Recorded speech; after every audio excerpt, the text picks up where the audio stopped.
Welcome, everyone, to the Co-Creators Convergence Third Thursday call. I'm Noelle Marshall, and I'm here with my beloved. Hi, everybody. This is Bob Warner. We're so happy you're here this evening. And together we call ourselves Life Partners. And Bob is going to tell us, for some of you that aren't familiar with the Co-Creators Convergence, Bob is going to tell you a little bit about that. Okay, wonderful. Thank you. Welcome to everyone that's here with us new this evening, to all of our Co-Creators Convergence community family. Hi, Judah. And it's wonderful to have you here, and to everyone who's watching this recording later, lately or later. The Co-Creators Convergence is a heart-resonant community of uniquely gifted souls dedicated to embodying and amplifying our collective consciousness, thereby co-creating a world that works for everyone. We do this with great love, compassion, and joy, honoring all realms of creation to accelerate the awakening of humanity, honoring all realms of creation. You are invited to join us anytime you would like to be a part of this community, and there's 4 ways that you can do that. We have a very active Facebook page as Co-Creators Convergence. That's there 24/7, and it's a place for also for you to share your joys and to ask for help for others of us in the community in an energetic fashion or otherwise. Secondly, we have a website, co-creatorsconvergence.com, and there we've got information about our upcoming events, our past events, and an archives of all of our Third Thursday calls. The third way to be connected in this community is to be here on the third Thursday night of every month, or any month, or watch the recording later. And on our website, we have all the recordings back to 2014 of our monthly guests that we've had or conversations that we've had in this space. And lastly, the 4th way to connect is to sit in circle with us at Sunrise Ranch. This coming June 3rd through 7th will be our 8th annual Co-Creators Convergence, where we sit in circle and support one another and support that which needs support in the world. So we welcome you to join us. Thanks, Bob. And what I'm going to do is today we are launching, you mentioned our gathering in June. So I'm going to do a screen share here. And just today, we launched our presence of our event on Sunrise Ranch. Let's see here. So let me share this with you. And let me move that there. So the theme for this year is Co-Creating New Visions, Opening Portals of Possibility. And I'm pleased to be on this call with the other Weavers. We have 3 on the call. Weavers, let me explain that to you. Because this is a co-creative event, the people who attend are ones that contribute if they have a process or some type of something they want to offer to the group. We always meet in circle. And so this year we're honoring the gifts of the third eye. And what the Weavers do, we call ourselves Weavers because all the input that we receive from the people who are attending, we weave that together, and it becomes very experiential, and it allows people to bring their gifts to the circle. We really don't believe in a main teacher in the front of the room, because we all recognize that we all have gifts to bring. And each year has a different theme to honor different gifts. So this is our, you can find this on our Facebook page. So I want to recognize Elsie. Elsie is one of our Weavers this year. David Powell is one of our Weavers this year. And Nikki Shepner is also one of our Weavers. And then Dina and Karen couldn't be on the call tonight. But on the website here, you will be able to find everything that you want to know about the program, and then also how to register. So it is June 3 through 7. And what I also want to say is that we do have an early bird pricing that's good to the end of the year of $200. That's for registration fee. That doesn't include your room and board, but Sunrise Ranch is very, I think it's a great deal. You get these amazing meals, farm-to-table meals, and we've never had any complaints. It's on a 400-acre organic farm, spiritual center, and conference center. So we invite you all to join that. So I'm going to put this away and go back to our stop share there. So check it out. It's on our Facebook page, and I'll also have Bob put the link in the chat. So let's see. I'm going to do a stop share. All righty. So thank you for indulging us in that. We're just so proud of how it looks, and we're excited. We already have 15 or 16 people already signed up. Yeah, Judah's already registered. Yeah, that's right. There's quite a yeah. So coming from Hawaii. So anyway, so I'm really excited about our guest tonight, and it's Connie and Andrew, who actually live at Sunrise Ranch, but they are quite the couple. I'm telling you, they've been.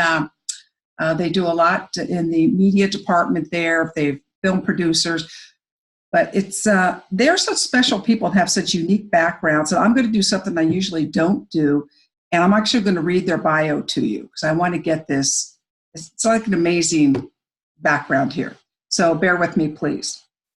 Connie Baxter Marlow is a descendant of Mayflower Pilgrims John Alden and Priscilla Mullins, who are known as America's first couple.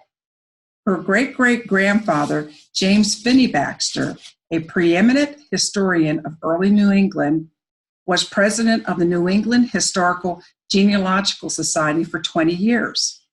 When Baxter died in 1921, he left money to the city of Boston to build a New England Pantheon to honor the early settlers of New England whose principles and ideals were the seed of free government.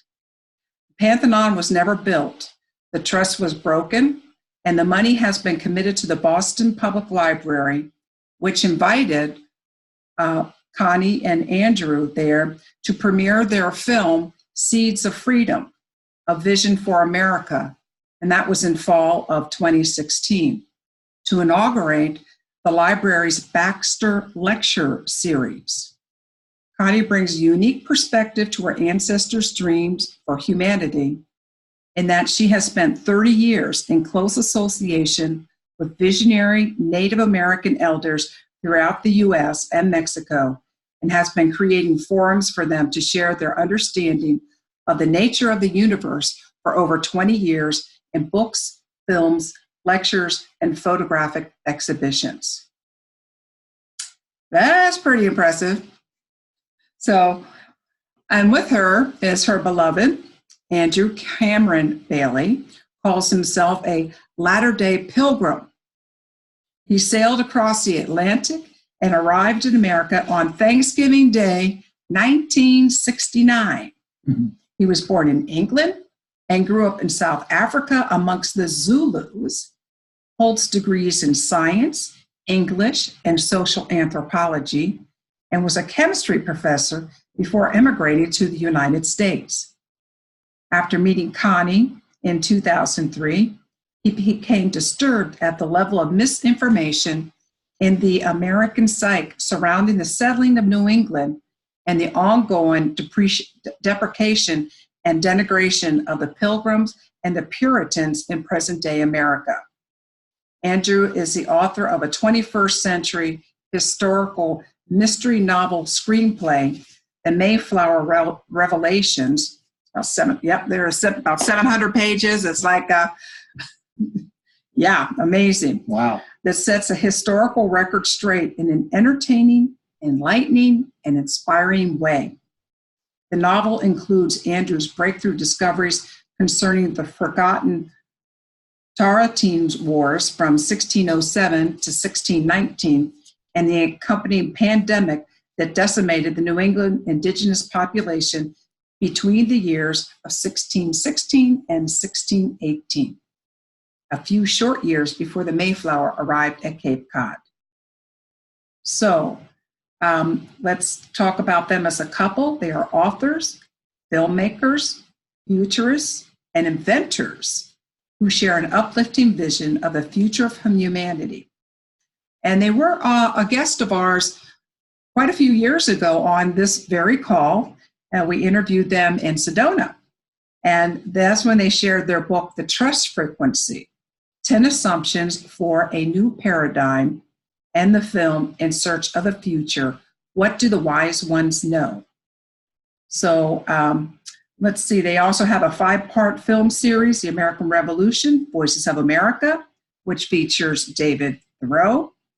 And they have a project, the First 50 Years Project, which includes the film Seeds of America, Seeds of Freedom, A Vision for America, and the novel screenplay, The Mayflower Revelations, brings forth an inspiring perspective on the founding of the United States.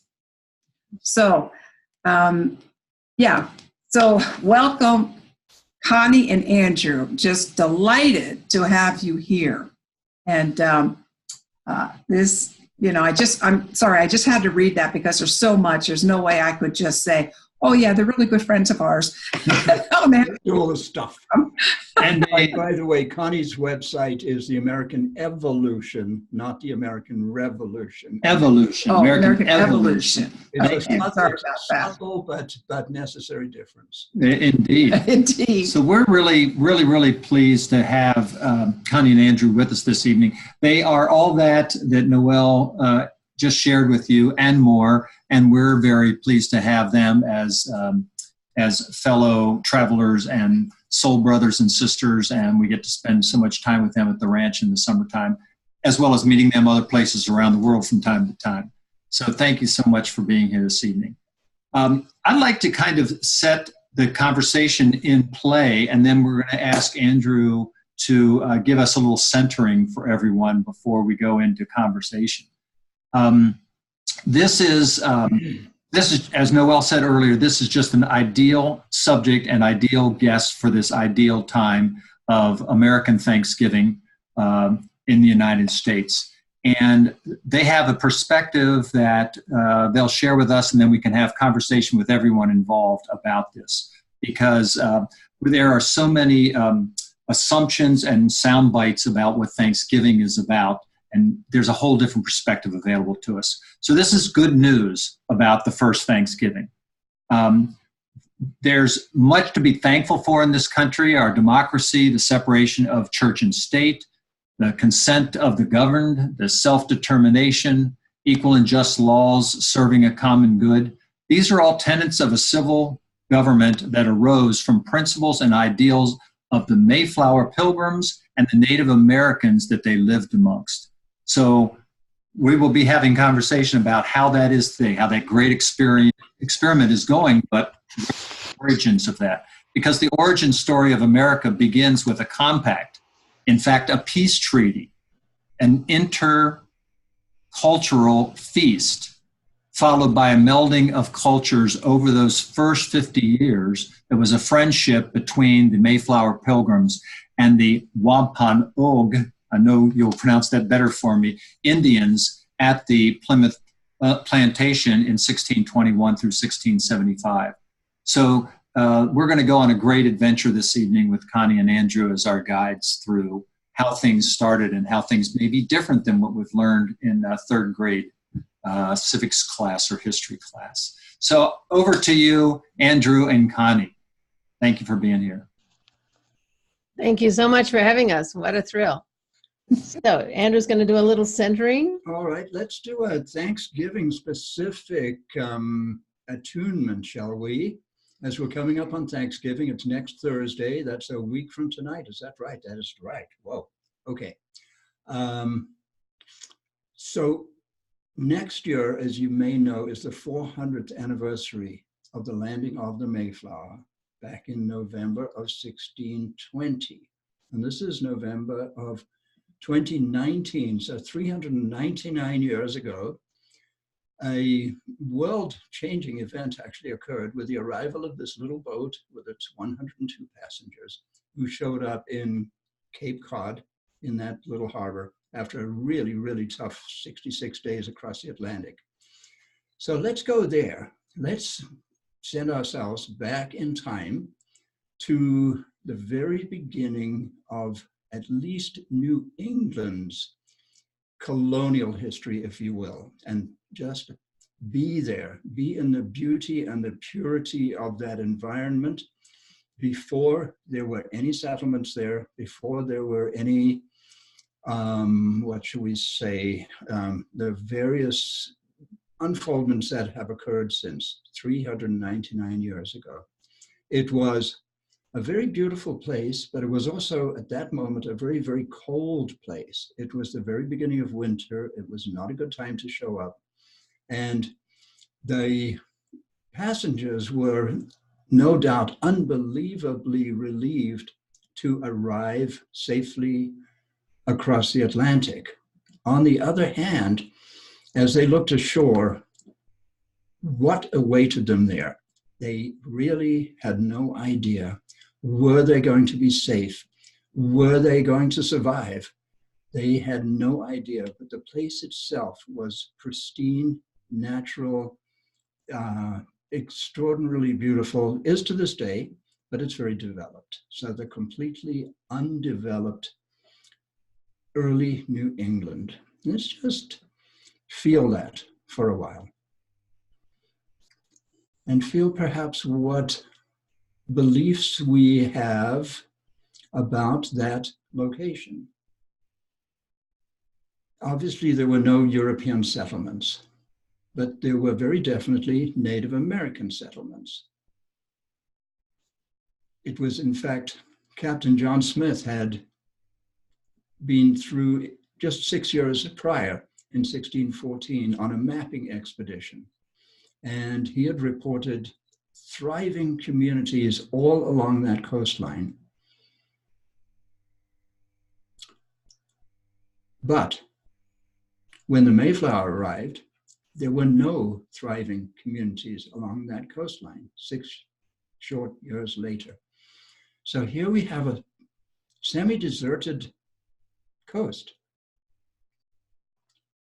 Obviously, I'm presenting some images here that may challenge our understandings and our beliefs, but that is what they experienced. It took them 4 months to meet their first Native Americans, for example. It wasn't they were welcomed by a welcoming committee on the beach who said, here you are, welcome, here's your wigwam. It wasn't like that, so we'll talk about a lot of that. So I just wanted to put us into a sense of place, a sense of time, a sense of history. What had happened back in England was that the Bible had been translated into English, and that changed everything. In fact, it was translated into all of the major European languages.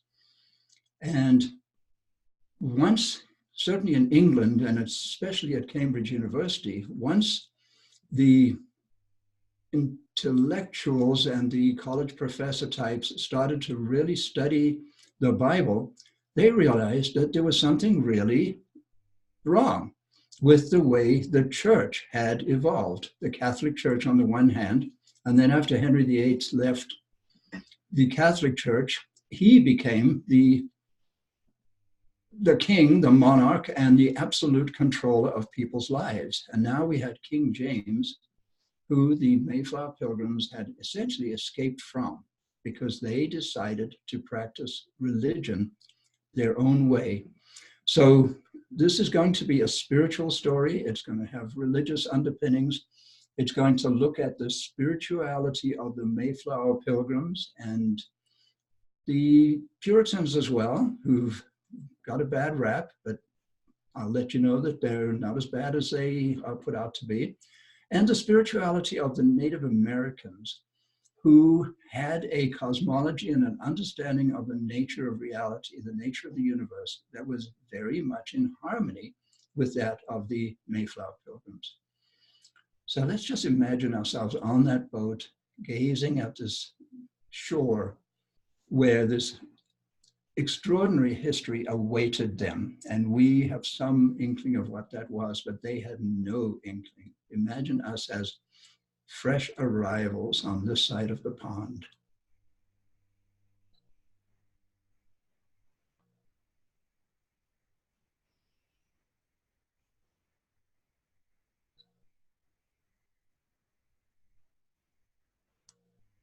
Feel the wind in your hair. Feel the chill in the breeze. Hear the sound of the surf. Hear the seagulls overhead. And open your eyes and come back into the room and into this community, in this virtual community that Bob and Noel have assembled here. And welcome. Here we are. Connie? That was lovely. That was right off the cuff. So that was beautiful, Andrew. Yeah, Thank right you there. for that. That's beautiful. You were there. Yeah. At least your ancestors were. Did everyone feel that? Yeah. Cape Yeah. Cod in a mini ice age, arriving after 66 days of turbulent seas and into the unknown, complete unknown, with moms, dads, and kids who believed that it was our right, our intrinsic right as humans to relate directly to the divine and act according to our conscience. Okay, this is key in what we call the evolution of consciousness, the steps they took to defy absolute monarchy and strike out for freedom of conscience, that everyone has the right to act according to their divine instructions. And this is Native American way of life. Okay, so that's what we could see, is this alignment between the Mayflower Pilgrim understanding, their epiphany-based understanding, which means epiphany is that you see and experience the divine. And that is Native Americans. The Native Americans go on the hill and cry for a dream with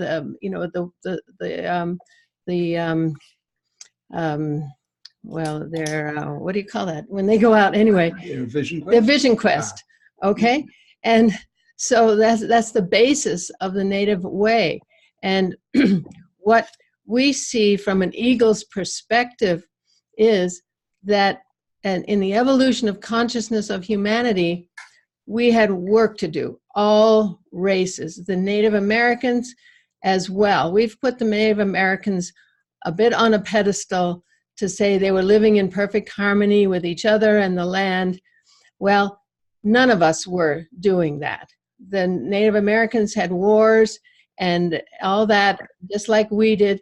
And what we see in the evolution of humanity is this coming together of these epiphany-based people and who are living a spirit-guided life, like those of us here on this call, perhaps. We've come together because we're in a similar frequency, a vibration. Well, this is what happened on that shore when 4 months later, after the landing, they actually met their first Indian who welcomed them in English. Welcome, Englishmen. I mean, this is extraordinary what happened. Can you imagine that the first Indian who approached them said 2 words, and the 2 words were welcome, Englishmen? They must have been flabbergasted. Yeah. So circumstance, which we call divine, circumstance is divine in all our lives. We say in our trust frequency book, circumstance had them meeting with an extraordinary Native American sachem, Massasoit. And in the original writings, one can find evidence that Massasoit was, in fact, an extraordinary leader, a loving leader. Okay, so he was an extraordinary person. These Mayflower Pilgrims had an extraordinary vision. So here came together these 2 visionary leaders, is what we say. We make an example of them to show what a visionary leader can do with their people. You don't go into retribution and revenge and this and that for whatever. You stay in a high frequency and you work things out. Well, this is what happened during the lifetimes of these 2 extraordinary men, William Bradford, who became governor of the Plymouth colony, and Massasoit. And during who was Massasoit? He was the sachem. And what is a sachem? A sachem is the chief of the people there. And which people? Okay, all right. Because there's a little bit of background that might be useful to know. Okay, so why don't you go ahead and I say, because I'm giving them the broad strokes, the evolutionary broad strokes, and Andrew can give some details. And stop me if I get into too much. I know I have a tendency to get into too much detail. But I'm setting the stage for this evolution of consciousness. Okay, this is key. This is the eagle's perspective, and this is where we need to go if we're going to get up and out of victim perpetrator, who did what to whom, and all that, because history is a matter of perspective. And if it depends on what perspective we take, whether Massasoit was a traitor to his people for welcoming the English, okay, you can take that perspective. If, as a Native American, if you want to be in the sort of victim consciousness, if you want to stay in a high frequency and look at the providential history of the evolution of consciousness of humanity, you can do that. We have the free will to choose our perspective and what story we're going to go with in our lives and what vibration we're going to vibrate at. So that's the foundation I want to set for this discussion. So Andrew can give a little more detail about this this time, and he'll also bring up that the Native Americans had lost their people and there had been decimated, and the Mayflower Pilgrims lost half of their people the first winter. So here are two people coming together in the spring who are grieving, who have lost their people, who are in an extraordinary state. So why don't you go ahead? All right. So I suspect that is a little known fact. I think it's quite well known that pretty much exactly half of the 102 passengers on the Mayflower died that first winter. 66 days at sea, scurvy, foreign microorganisms in the water they drank, whatever it was. Literally 50% of the passengers didn't make it through the very first winter. They had plenty of food, but it was cold, and they had got soaked. Landing, when they came ashore, they had to wade ashore, on and on. So a lot of them sort of caught a chill that ended up taking their lives, including the lives of Connie's ancestors. Yeah. How many were there? 5 members of the family, of whom 1 survived. Well, yeah, there was 4 members and a manservant, A manservant, right? Yeah. Right. So the parents and 2 kids, and the parents died, and the brother died, and Priscilla Mullins was the only survivor. And she went on to marry the ship's cooper named John Alden, immortalized by Henry Wadsworth Longfellow in his epic poem, The Courtship of Miles Standish. And ended up with this young lady sitting right here. Yeah, and several of you on the call may be Mayflower descendants, because these folks had lots of kids. Yeah, they did. And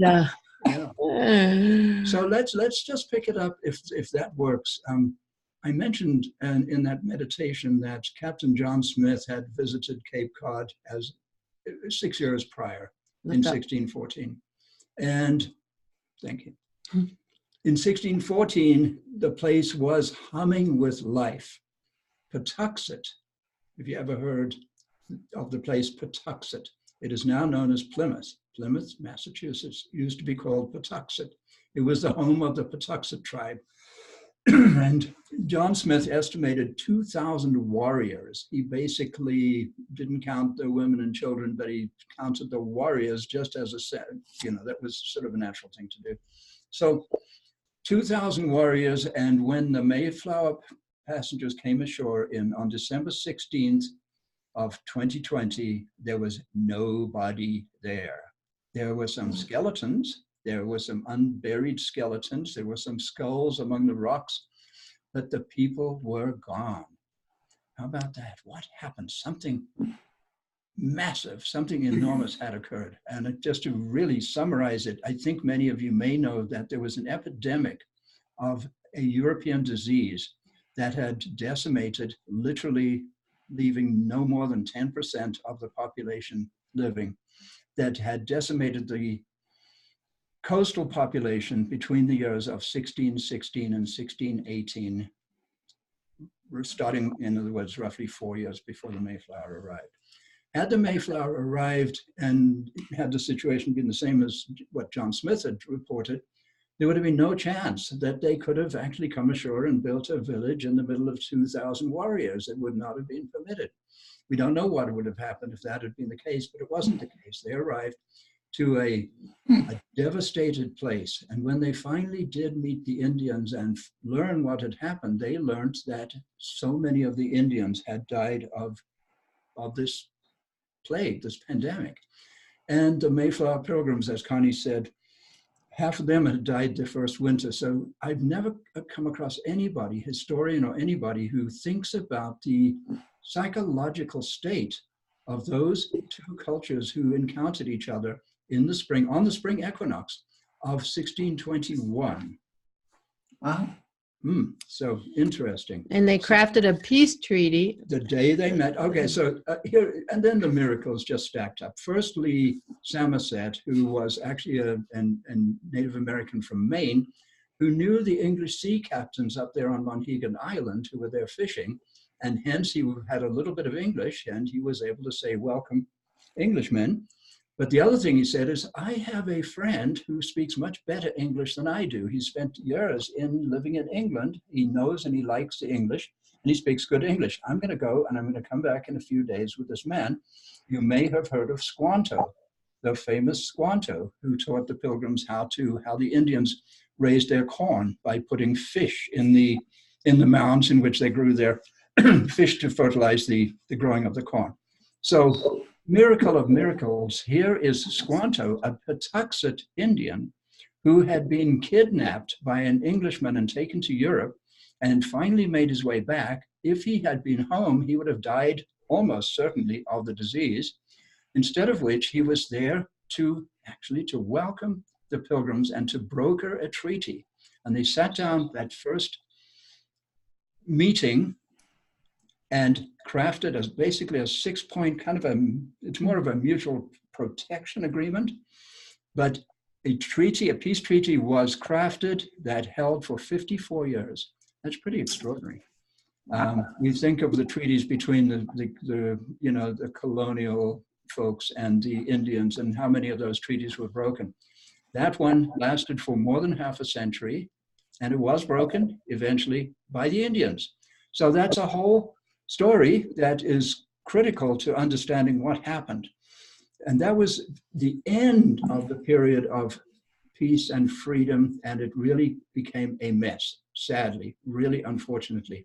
But where we put our focus is on that half a century of intercultural amity, of friendship, of development, of co-development. They lived together, they worked together, they shared.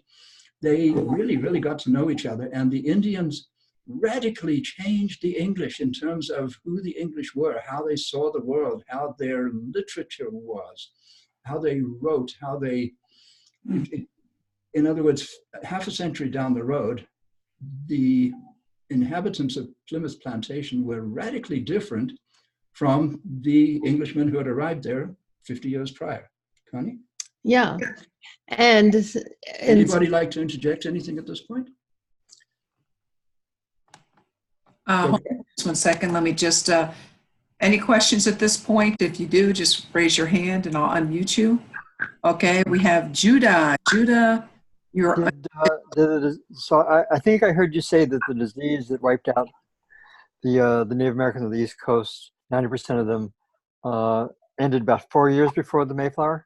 2 years before. 2 years before. It started in 1616, ended in 1618. By 1619, it was over. And did it come from the south? It came from the north. Came from the north. So who was in the north that they got a European disease? Well, who was to the north of Plymouth back then? let's keep it rolling. I think it's an interesting conversation. I know. Yeah, I'm So- wondering where, I've don't- studied pandemics. I'm wondering where it comes from. So So, just, Okay, so to the north we had New France. So what became New France? We had the French got there long before the English did. And they were Okay. fur traders and trappers and so on. And they brought a disease. A lot of people think it was smallpox that took out the Indians. It was not smallpox. It was the plague. And the plague finally made its way all the way from China Black Death. for all of those centuries that it took to get to France and then to jump the English Channel in the 1300s and wipe out 60% of London. And then finally, 400 years later, to make its way Yeah. all the way across to northern New England. That make sense? and Andrew's done some original research and discoveries around this and how it made its way down Right. the coast. It's actually what this book, part of the subject of this book is that story precisely. What did this great, great historical mystery at the founding of this country, what really happened to the Native Americans, those coastal Indians that allowed the settlement that occurred? Because it wouldn't have happened if those lands were fully populated. Something horrific happened, and it was a pandemic. Yeah, and it was carried by a war called the Tarleton's War, and it's a whole subject of discussion. Yeah. But what we want to bring forth is that this time of synthesis, that this 54 years of peace and friendship is now being proven by archaeologists in Plymouth that there was in fact this intercultural exchange. Plymouth Plantation that has a Wampanoag village and a Pilgrim village is actually changing their structure of the Plymouth Plantation to show that these Wampanoags lived closely with the Pilgrims, and there was this intercultural exchange. And this novel that Andrew's written shows that friendship, okay? Because humans are humans. Humans have babies. Humans eat together. They exchange recipes. They're influenced by each other. This is a given. And it happened there. And it's so important for us to recognize that and put our focus on that synthesis. So what we're saying is that it gave birth to the American mind and spirit and democracy. This is phenomenal, okay? A synthesis of cultures. And we're calling that the first great synthesis. Well, there was a second great synthesis. Yes. We have a few questions. Okay. Joseph would like to ask a question. And then also I want to get the title of your book, Andrew. We'll put that in the post. Okay, thank you. Well, thank you. And hello to everybody. Thank you. Hey. Hi, Joseph. We know you, Joseph. Yeah, it's been a long time. I just wanted, it was an observation when you had cited the transition after the 54 years, that it seems to me that it's what's happening now, that it started then and coming into, I'm going to move into Standing Rock. And what came out of Standing Rock in the pipeline battle has been a resurgence of the need for the unity, for that whole, for the whole dynamic of unity, peace, and finding the common ground, the healing the past, healing the wounds, as so many of those who were there at Standing Rock and myself and many others are doing. And it is to me, as you're saying, about the new dialogue, reframing what Thanksgiving's about.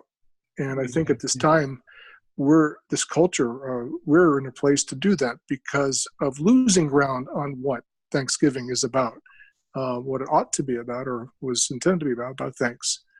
But I think the reframing is ripe for it now too, and to come up with a different theme for Thanksgiving itself. Exactly. So Thanksgiving was in fact a 3-day intercultural celebration. The Mayflower Pilgrims in the summer of 1621 had a very successful harvest. And they had a harvest festival as they had done every year. They spent there prior 12 years before they arrived in New England, in Holland. And they had harvest festivals there. And of course, there were harvest festivals in England, and the Native Americans had harvest festivals. So that festivity was real. It was remarkable. And it was entirely friendly. It was a celebration of this newfound relationship. And what happened then for that first half century was a positive intercultural relationship. And that's why we're shining a light on that. We're not looking at it's actually a gem at the founding of this country. And if we can focus on that and say, okay, yes, later lots of horrific things happened, no question about it. But there was a long, long moment there. Half a century is quite a while. It's a couple of generations. And the whole thing with Thanksgiving, it's so important. The story has been out of balance forever, okay? The original telling of the story lauded the Pilgrims and said all this great stuff about them, which they deserved, okay? Because of who they were, what they did, what they saw, what they dreamed, what they put their lives on the line for. But it left out the Indian. Okay, there was this mythic Thanksgiving time with the Indians in improper outfits for New England, and left out the heart and the spirit of the Native American. Okay, so it was a story out of balance. There was a that's void. What we want to bring back in is the heart and the spirit of the Native Americans. Yeah, and this pendulum has swung over here, demonizing the Pilgrims to honor the Indian. Okay, so it's a natural outcome of a void, of an out of balance situation, that we've come to this place where we're trashing what was a beautiful intercultural celebration, and it's being trashed by revisionist history. Okay, but it's all good. It's all a process. So no one's bad and wrong. Everybody's great in our estimation, because it's a process that has to happen. So now, like you say, Joseph, reframing, and we've got a Native American elder on this call, Patricia Ann Davis, who is actually bringing that process of reframing through Native Indigenous cultural processes. And we're actually in process with Patricia Davis on various subjects, including the monetary system that's got us all in a mess. She's reframing how to get out through indigenous way of thinking, through a Navajo Diné way of thinking that she's bringing to the world. So this, what you're speaking of, Joseph, is this what we call the third great synthesis. Okay, that's what I know is up. That in the prophecies, everything in my world for 30 years, what's next is we're going, in the evolution of consciousness, is we're going to come to understand what the indigenous peoples know about the nature of the universe, how the universe works, the sacredness and oneness of all life. It can be said in 3 or 4 words. Okay, so that's my reality, and you expressed it beautifully. And Standing Rock for me was such an important step of bringing the indigenous peoples together and bringing them forward out of victim consciousness into, guess what? Water is life for all people. It's not about what color your skin is, who you are, or what. It's about the universal sacredness of life. That's what the indigenous peoples have been holding for humanity as we've been going through this time that we had to go through with the scientific paradigm and separating from our hearts and each other. This is a very important process for the evolution of consciousness and for the divinity to understand what we understand. It's the divinity coming to understand itself. We're all roving at sensory organs of the divine. We've been all doing this for a purpose, for all of creation. It's really very beautiful, and it's in process. I have a question, but perhaps Patricia would like to add something at this time, because I do want to come back to some of the terms that you used about the first 50 years. Patricia, did you want to share something or question? This is my first time on this Zoom. Hi, Patricia. Connie, I figured out Oh, yay. how to do this. And just mentioned that John Raymer and I have known for a number of, a lot of years in Seattle. Thank you, Connie, for focusing on the cross-cultural and the unifying principles, and healing is the learning. And what I'm talking about is translated from esoteric, meaning universal and inclusive, because the Dene language, Dene mean people, Dene is referring to holy people. And so that means all of us equally, which is the fundamental basis of equality. And so this language speaks only in cross-cultural, intergenerational, inclusive, and can be translated into any language. So it's not really like my model or my message or what I've invented. I'm translating from ceremonial terminology. I just want to make that clear. Beautiful. And it's called Hojo, and that's the oneness that we exist in equally. And then the ceremony for restoring our thinking, power within, to have power with each other, to eliminate the power over, then is the ceremony for that is called Hojoja, and Hojoja is literally living the loving way as a way of life. Aho. Thank And you. this is my, Ah. this is in support, and this is the actualization of my knowing for 30 years. I was expecting this 30 years ago, and now it's happening. It's a process, and realizing the dream of the founders of this nation, of the Pilgrims, of every Native American. It's been a process, and every human that wants freedom and abundance and life for their children, that's what this is about. This is about moving into our true nature and the true nature of the universe that is abundant life and is equal and is just, all that good stuff. Wow. Thank you. Thank you. Thank you. So, and thank you, Patricia, and for all the work that you're doing in the world. Andrew, if I wrote it down right, you used the expression earlier, mutual protection agreement. I think I wrote that right. That period of time in that 50 years where the treaties brought about, if I understood what you were saying correctly, brought about a mutual protection agreement. Can you, I got that right, the term right, would you say a little bit more about that? And then let's read you. Pull it forward to this time, if you would, the time that we're in now, about how that relates to, as Connie, you're referring to, a third synergy, a third time of synergy. Synthesis. Synthesis.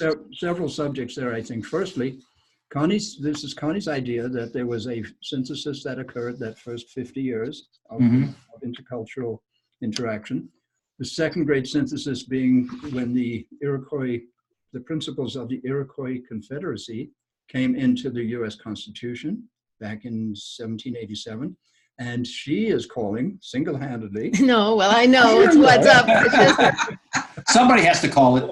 Right, she said, for a third great synthesis. This is actually her terminology. It really is. I haven't heard it from anybody else. It may be, but if anybody wants to lay claim to it. But the third great synthesis, which is a coming together of the indigenous peoples of the world, this country, yes, as a potential leader in this, Standing Rock being an extraordinarily significant beginning or opening of that process. So if we are not mistaken, we're actually witnessing the beginning of that third great synthesis where we come together now. Right. Not a moment too late. But Bob, to your question about the mutual protection treaty and how it's going to look in the third great synthesis, guess what? Nobody's going to need to protect anybody from anything. Protection needed. Okay, because it's equality. It's equality. It's just. It's abundant. It's what we call another frequency, another dimension. Okay, that we get to once we choose to align with our true nature, which is what Patricia's bringing. That it all sits within us. It's not something we have to evolve to.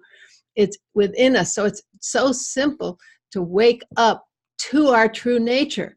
Okay, the Pilgrims, the Indians, the founders of this nation had a dream, had a vision. They saw something, they knew something, that we could do this. Okay, the United States of America, people have come from all over the world to realize this promise that America made in these freedom documents, that guess what, we can do this. It's just been a huge process.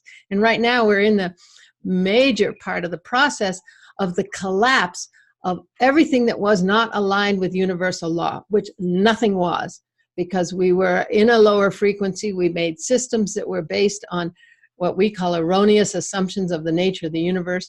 So all our systems are collapsing. Everything we thought was real and good wasn't, okay? It wasn't okay. It was not aligned with universal law and what the Indians call, the native call, our original instructions. So it's collapsing. We can be happy. Out of the ashes rises the phoenix. Mm-hmm. So this vision that the Pilgrims had, this way of life that the natives have, this vision of the founders, you know, those guys, Washington, Jefferson, Adams, those guys, they had a providential, providence-based reality. They turned themselves over to Providence. They did everything they could. And then they said, okay, Providence, it's up to you now.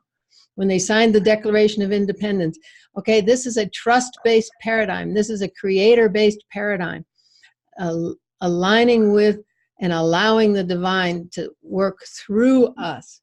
So Bob, you actually asked about that first treaty. So let's as this is about Thanksgiving and about what happened back then, why don't, Connie, would you mind reading just the last line of that?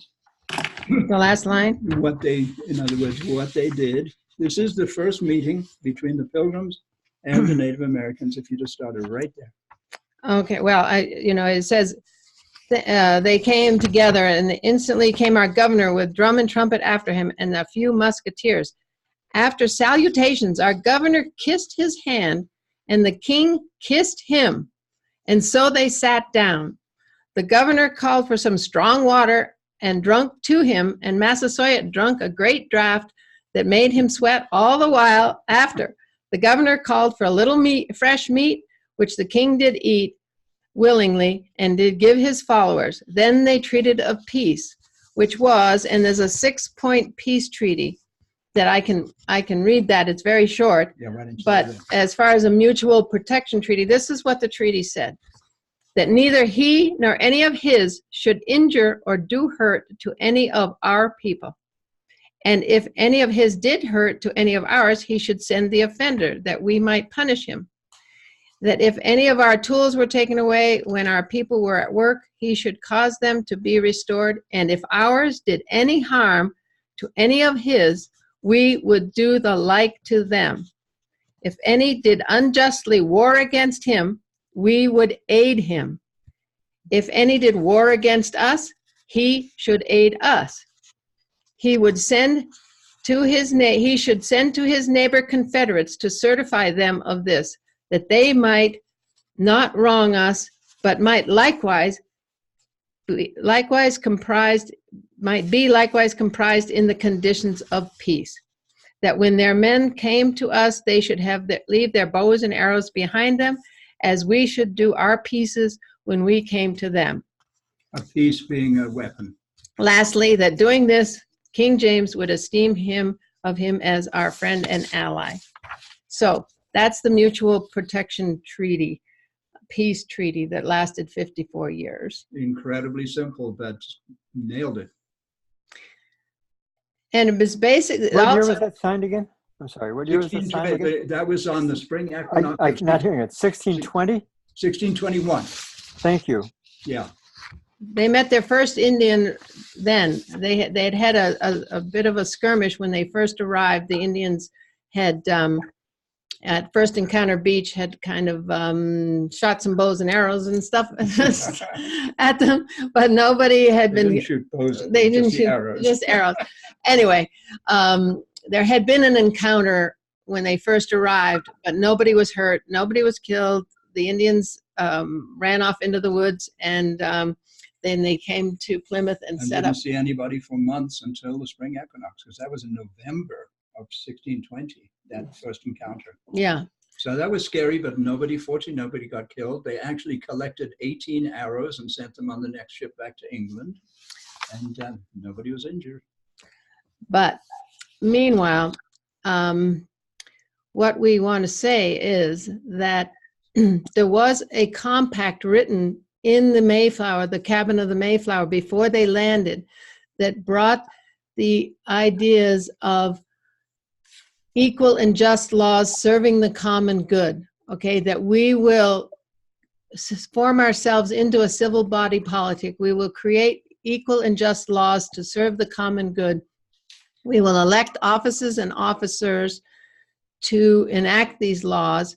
And so here is this little document of democracy that came with the Pilgrims to bring order to their ways. Literally the first serious document of democracy that evolved eventually into the Constitution of the state. And they read this compact before every meeting, and they also had juries on which they had Native Americans on their juries during this process. So anyway, I wanted to bring that forth, that before this treaty was this compact, right. And then there was this treaty, and there's 54 years of intercultural exchange.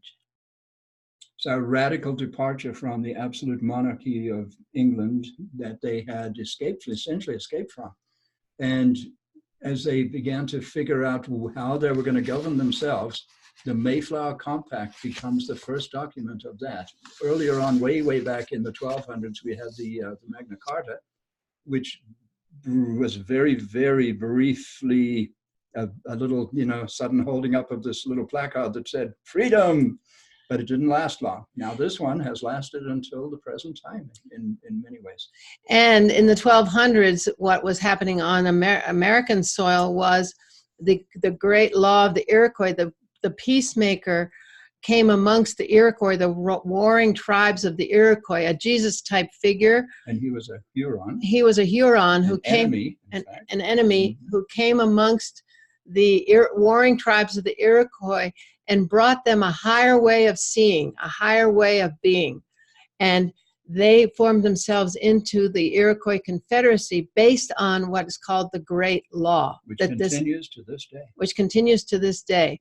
And so that was happening at the same time that this Magna Carta was happening. Okay, so this urge to come together, this urge to be free, this urge to go beyond dominance, and was alive in the human race at that time. Okay, well, what the Iroquois did with that confederacy, they became the most powerful military force in the Northeast. Okay, so what we like to do is we like to say, okay, this is what the Iroquois did with the Great Law and their confederacy. Look what America, the United States, did with their great ideals and that are in the Constitution and in the Bill of Rights and the Declaration of Independence, this high vibe coming together. We became the greatest military force in the world, okay? So the whole human race has been in process. That's what we want to keep the playing field even so that we see that the human race has been in process. There's a shadow of every race and there is a light of every race. And so we want to just be sure we get beyond demonizing one race over another and recognize that we all have light within us. We're all equal and within us. And as Patricia would point out, that we're all equal. We're all divine. We just have to recognize it and move into that place.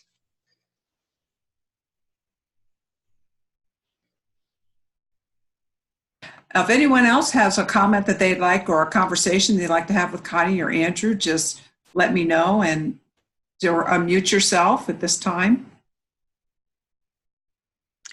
One thing I'd like to point out, if nobody's going to speak, is somebody, you want to speak, Karima? Please. Okay. So I'm picturing myself back there, and in these initial 50 years was Squanto interpreting English. I'm just seeing most people there probably did not know the language of the other, and yet they were communicating with their hearts, mannerisms, with their behavior. And is that the case? I know I was in a big house once, and a lot of people were there, and everyone had agenda, and everyone was speaking a lot. And there was one lady there from another country, and she didn't speak our English, and we didn't know hers, but she and I just hit it off, and it was just, you could see her heart, we could feel each other. So I'm just kind of getting an image of, in the beginning there, unless they all learn English really quickly, or the Pilgrims learned their language, that they were really communicating on a different level, on a heart level, without language. Imagine, you're absolutely correct in that Squanto was there initially. He only lived for about another year, and then he died. He died in 1622, so he was their interpreter, the Pilgrims' interpreter, and he was critical, and he died. So that created a situation. But one of the Pilgrims, Edward Winslow, made it his business to learn the language and became a pretty effective student of the Wampanoag language.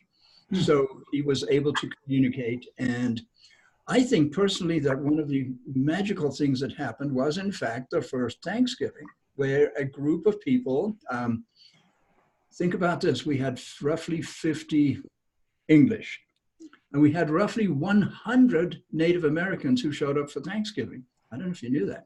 The English were outnumbered 2-1, and it was a outrageously peaceful, fun time, it sounds like.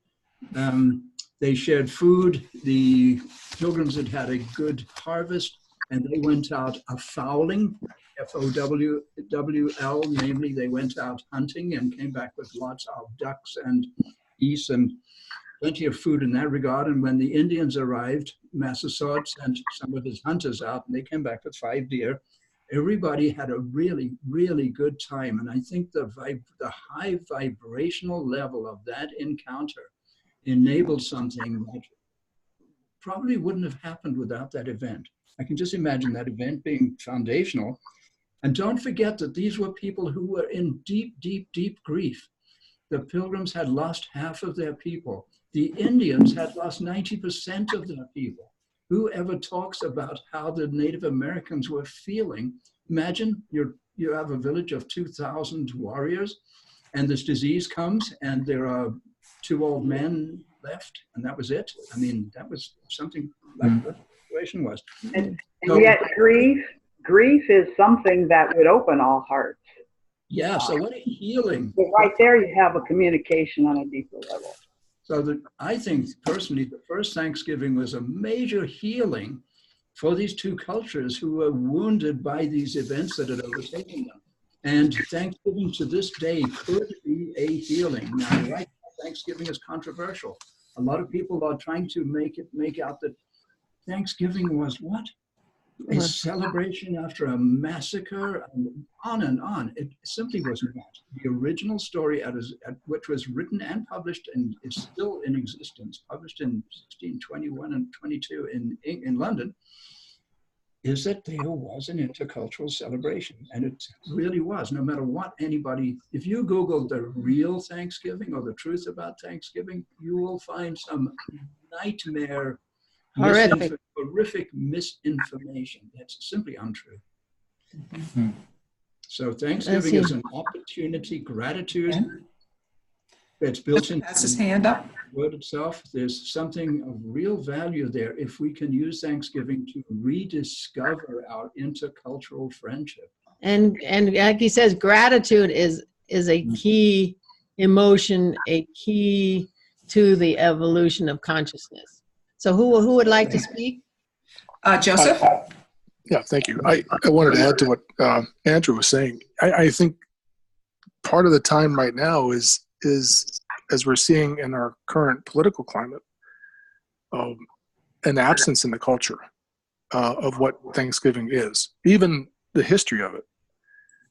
So to me, that's what says it's time or ripe for a reframing or for that to come around. Just as I think the cycle is going to change. Several months, a year down the road, it's slowly changing to go back up again.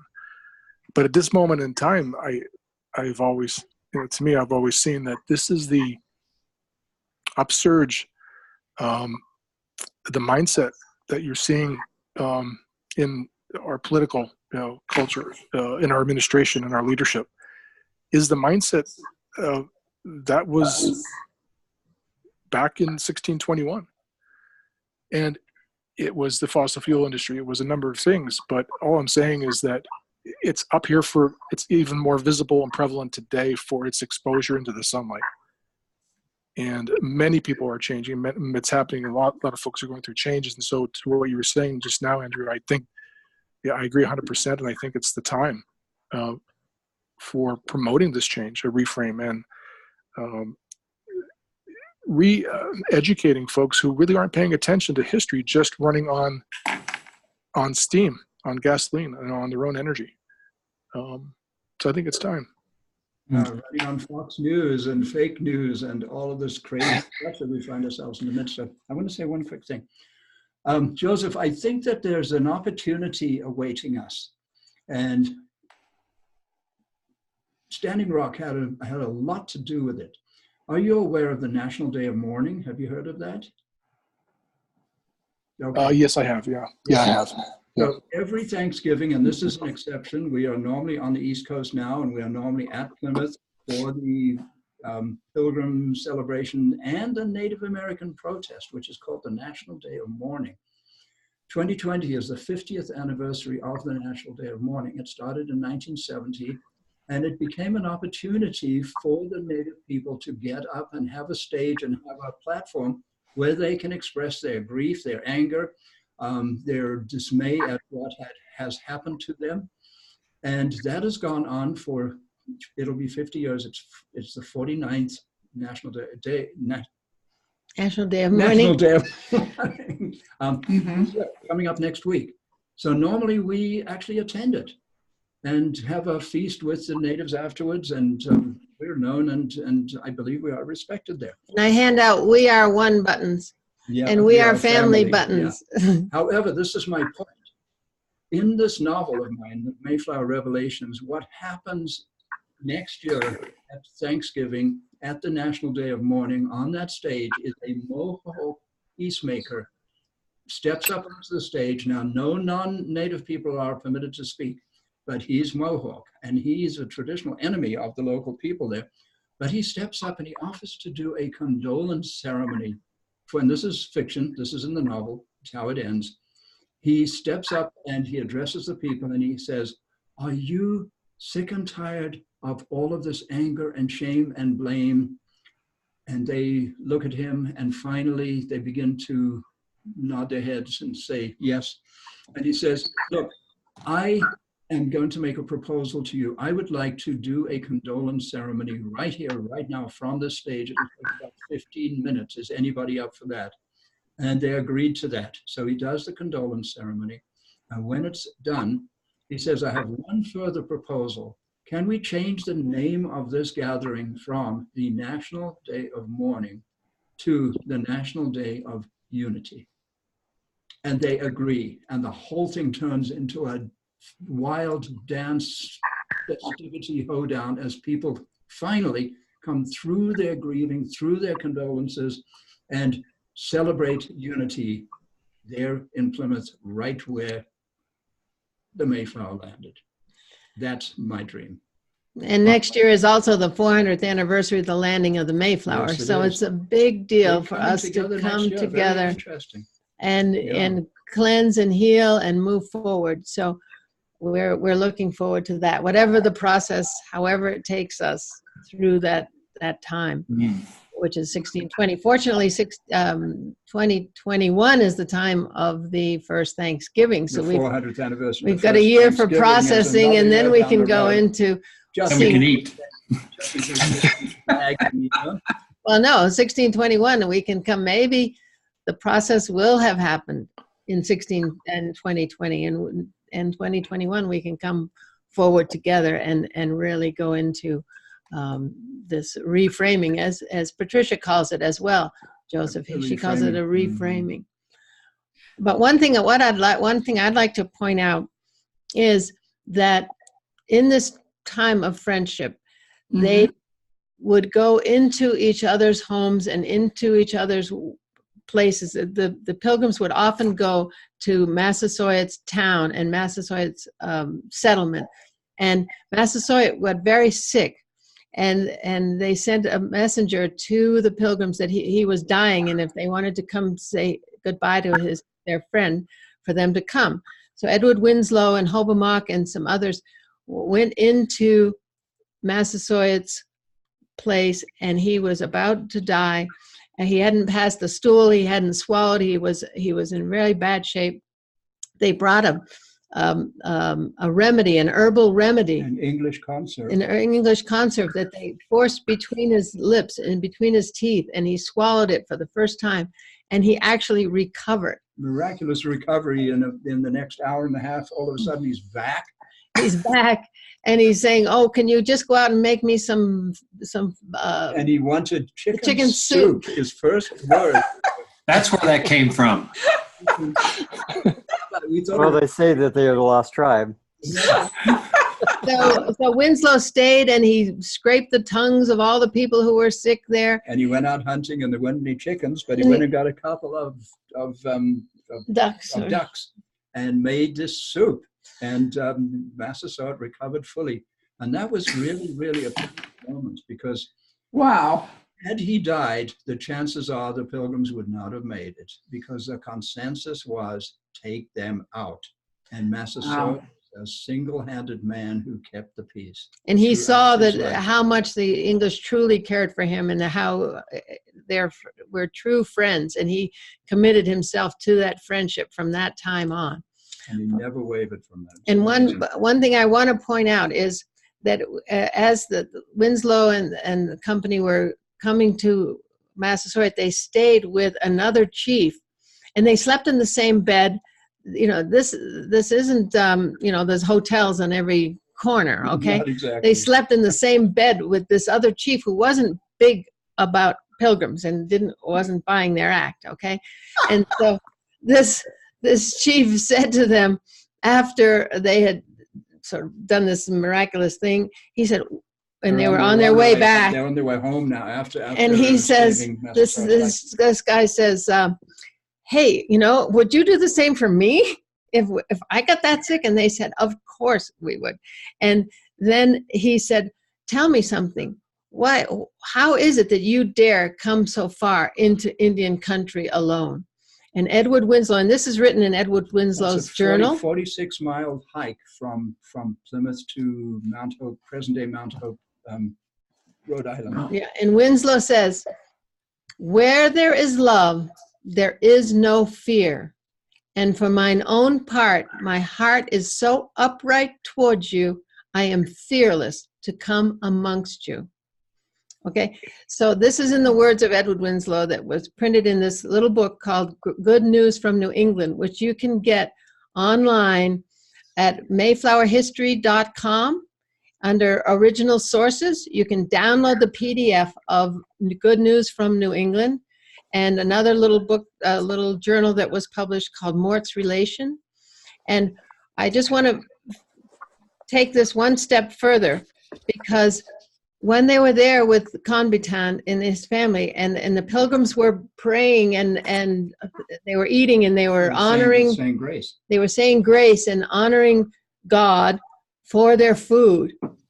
Conbitan noticed this, and he said, "What are you guys up to? What are you doing?" And they said, "Well, we're praising the Creator. We're praising, that we're blessed to have this food." And Conbitan said, "Wow, we do the same thing. We believe the same thing. What you call God, we call Khitan." So here's this spiritual alignment that we're talking about. And another thing I want to say, I want to read this one part, because this shows this conscience, this emphasis on conscience. Okay, our connection to the divine. That's our conscience. Okay, he says this is Edward Winslow describing this circumstance. He says, these and the like considerations moved not only every good man privately to enter into examination with his own estate between God and his conscience, and so to humiliation before him, but also more solemnly to humble ourselves together before the Lord by fasting and prayer. So this was written right there, talking about this time of connecting directly to our conscience. So I just wanted to point that out, that we claim that the Pilgrims were about bringing us the ability to act according to our conscience, and that's proof right there. Through Edward Winslow, who learned the Wampanoag language, we have this information that he, in fact, was able to have these kinds of deep conversations that are challenging, to actually talk about deep philosophical and spiritual things. And they learned in this, and there were probably other conversations, this is the only one we have reported, that they had all of this in common, but the Indians, there was just one thing the Indians were not going for. And it was this thing about one wife. We were not buying that one. Okay, there you go. Matter of survival. I think, Joseph, did you have another comment or question that you'd like to, and then Oh, that's fine. You can let Andrew continue. I just wanted to say about bridging the ownership of in the faith and religious and communities that came out of Europe. It was the ownership, the sense of ownership of a right way. And I think you're kind of talking about it right now, that there is only one way, a ritual, a routine, a way of acting, minus devoid of the spiritual component of faith, of religion. And so to me, that's that might need a bridge, at least in my view. And I was curious, I didn't mean to interrupt your comment, Andrew, but that was one thing that occurred to me. How to, in reframing it, the unity is there, the commonality is there of purpose and vision of creator, but it is about how to open how in the reframing can we open the eye, and can the eyes be opened to that, who are looking at things in a very linear, narrow way maybe. And I don't mean that as a judgment, but it is part of the doctrine of discovery. It's part of the mindset that's still still in the power, I would say, in the leadership of many of the faith communities. The eldership of the faith communities. So just an observation, a question, and a comment. Yeah, the question is what is it going to take to it's really about opening our hearts to each other. There's such a division between red and white right now. There's so much pain and anger and history. And how do we find each other? How do we open our hearts and so that we truly can come together? Well, one thing, in Chiapas, Mexico, there was a bishop who spent his life bringing indigenous values into the Catholic Church. And he said he went out to evangelize the native people, and he was evangelized. And his legacy is being carried forth and carried on. And Pope Francis himself went to Chiapas, to the tomb of this bishop, Bishop Samuel Ruiz, whom I knew in Chiapas. And so Pope Francis came to Chiapas, prayed at his tomb and at Bishop Ruiz, and went to the people there and said, "We need you." Okay, so this is happening, Joseph. This reframing of religions, this overlay of the closed-hearted power over religion piece that overlaid the spiritual aspects of Christianity, of Islam, of whatever, that overlay of that underlying reverence for all life is breaking apart.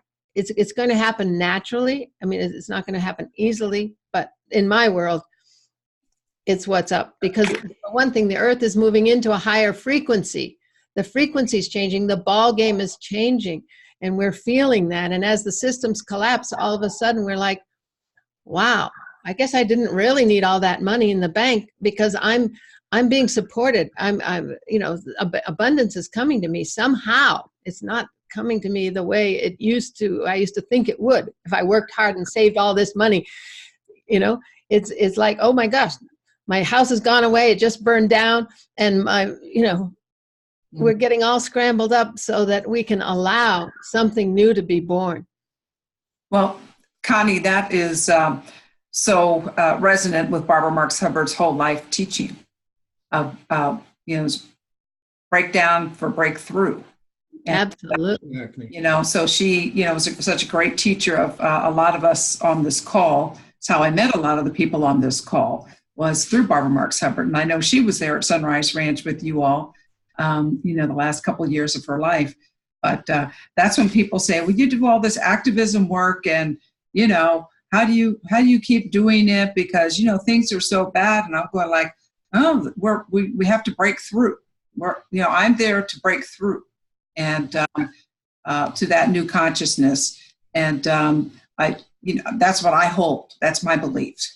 I'm going to also just read here that Judah said that FYI today, New Mountain Astrologer magazine with an article on Pluto's return in the United States natal chart, peaking in 2022. So upheaval and renewal, he asked? Yes.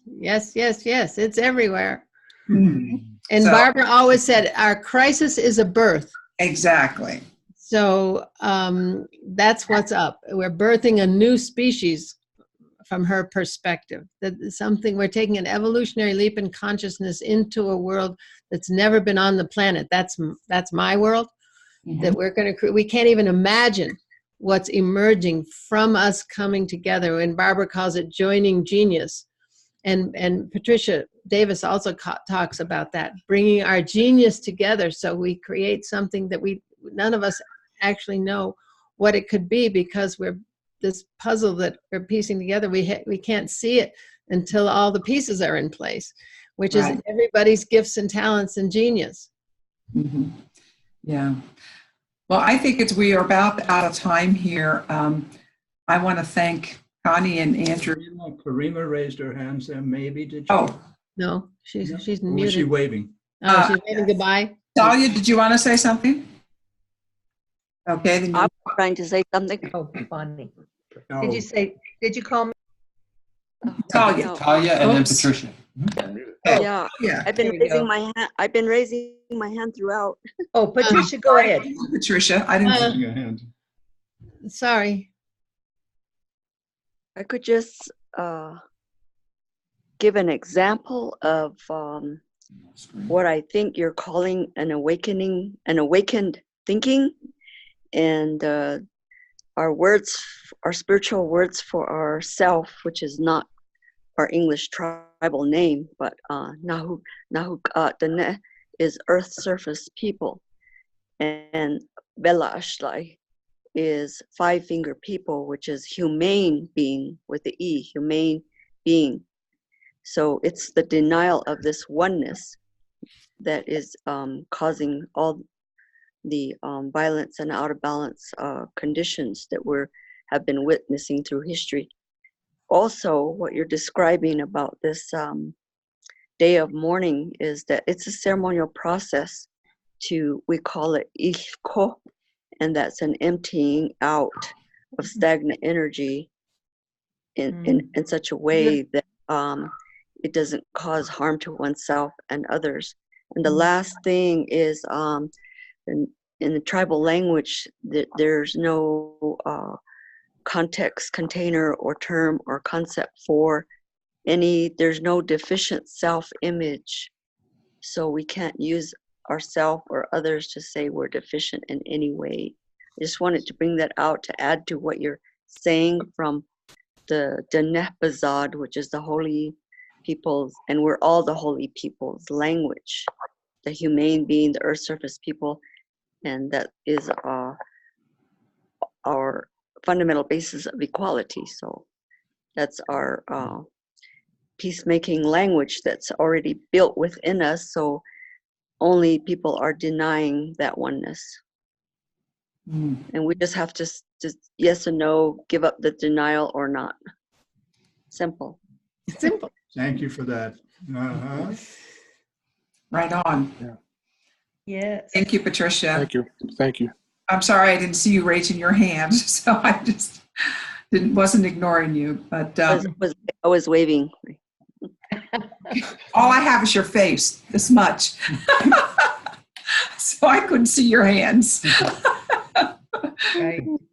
Thank you. We really appreciate your Thank wisdom. you. Thank you. Really, Just really, such really. an honor to have you here. Indeed.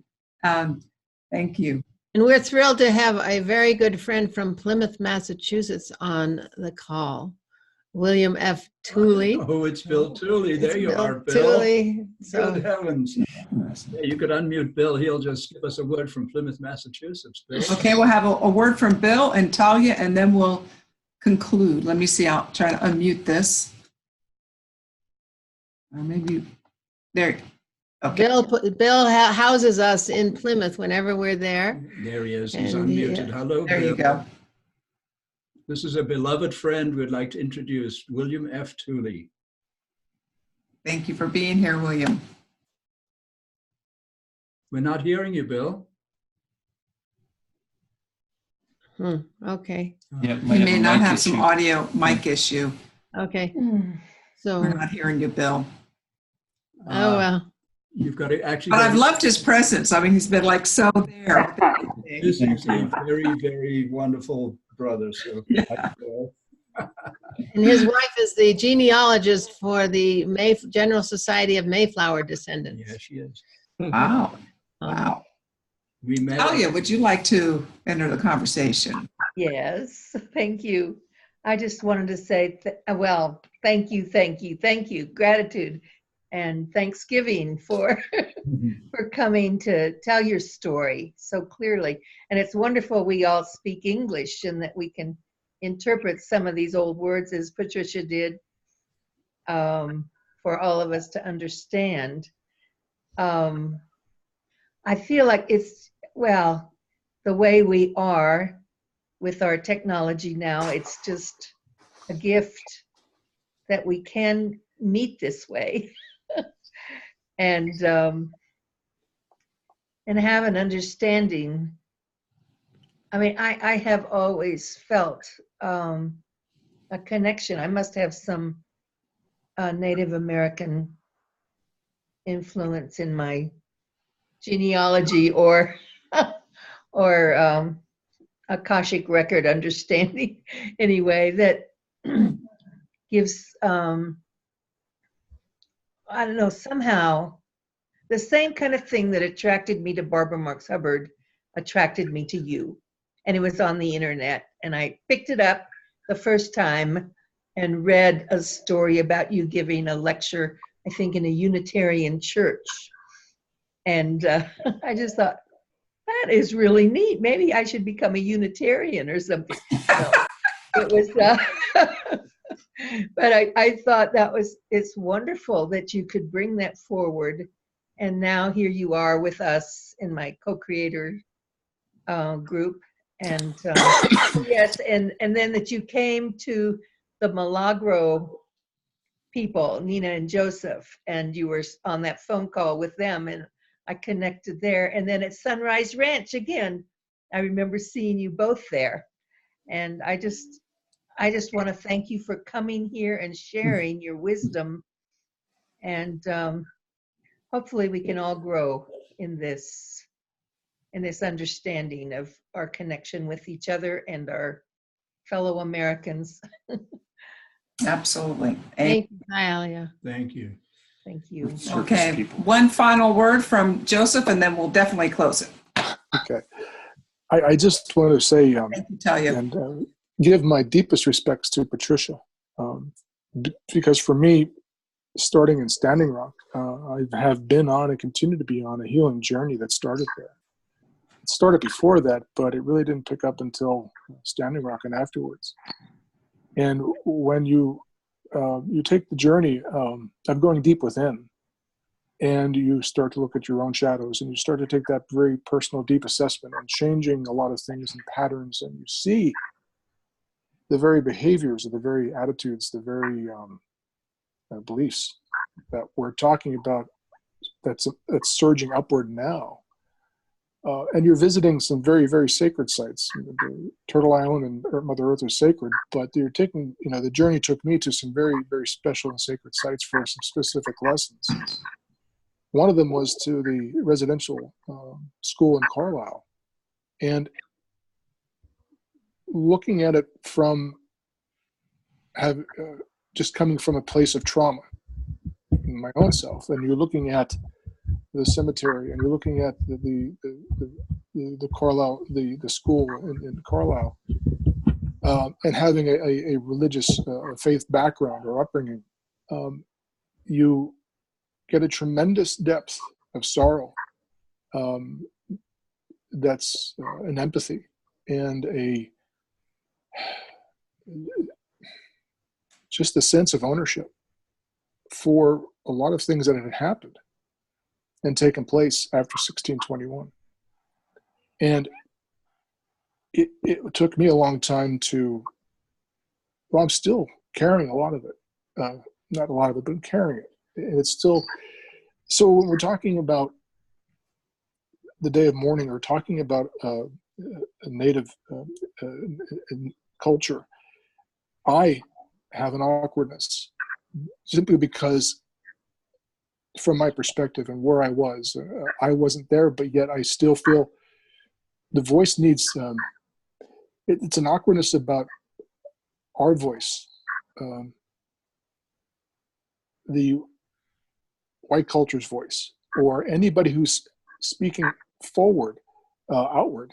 The words resonate and there's healing with them, but there's still an awkwardness about, again, putting myself in Patricia's shoes or anybody else's shoes. It's almost as though that it's not my place, because of the deep reverence and the deep identification with the sorrow and the hurt and a lot of the pains. I don't mean to be taking more of a negative, somber turn on the conversation, but I think there's a reverence that's missing, that needs to be included, and respect, because those wounds and those scars are still fresh for a lot of folks, for many folks. So that's just, yeah. Thank you. Thank you.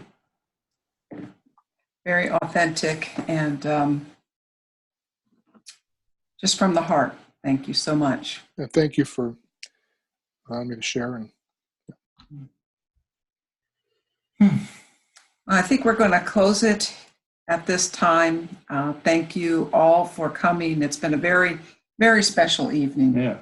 And Elsie and Kathy did have to get off early. Elsie sent a message. She says, "This is fascinating and meaningful conversation. Thank you, Andrew and Connie. Happy Thanksgiving to all." And likewise, I just feel that great gratitude. Connie, I got a smile how this timing of you all being on at this time, we wanted to have you on in September or October, and you're going, no, we'll be traveling. And then I already had other people scheduled, and boom, here we are. So this has been a perfect coming together for very special. And you illuminated me, all of you have illuminated me so much, contributions, and I'm very, very grateful. This is thank you for introducing a new way we can talk next Thursday at the dinner table. And we have a website, Okay. the first 50years.us, first50years.us. The first 50 years was the number. Yeah. Yeah. Okay, did I get it right there? First 50years.us. Yeah.